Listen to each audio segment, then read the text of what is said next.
अखेर 5 वर्षांनंतर मराठी कुटुंबाला न्याय मिळालेला आहे। मुंबईतील शिवसेनेचे विभाग प्रमुख लालसिंग राजपुरोहित यांनी कांदिवलीतल्या एका मराठी कुटुंबियांच्या दुकानाचा गाळा हडप केलेला होता। दुकानाचे पैसे मागणाऱ्या पै या कुटुंबियांना जीवे मारण्याची धमकी देणाऱ्या शिवसेनेच्या विभाग प्रमुखाला अखेर कांदिवली पोलिसांनी गुन्हा दाखल करत अटक केलेली आहे। यानंतर आता शिवसेनेच्या प्रवक्त्या शीतल म्हात्रे, माजी नगरसेवक एकनाथ हुंडारे आणि वैभव भराडकर यांच्या माध्यमातून दत्तात्रय पै या वृद्ध नागरिकाला त्याच्या दुकानाची चावी पुन्हा मिळालेली आहे।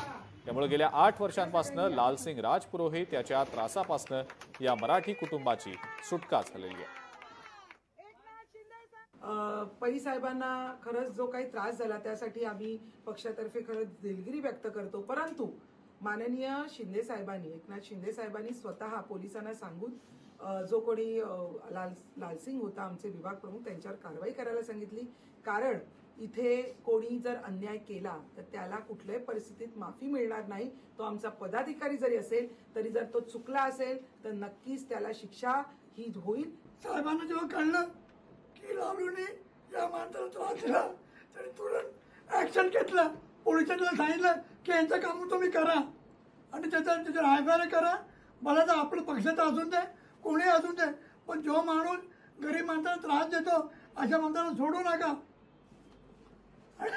काका शेवटी एकनाथ शिंदे साहेबांनी शीतल मॅडमला सांगितलं की बाबा यांना चावी द्या। मला आज फार आनंद आला। मी खास करून एकनाथ शिंदे साहेबांना धन्यवाद देतो। लोकशाही मराठी ऐका, पहा, जागरूक रहा।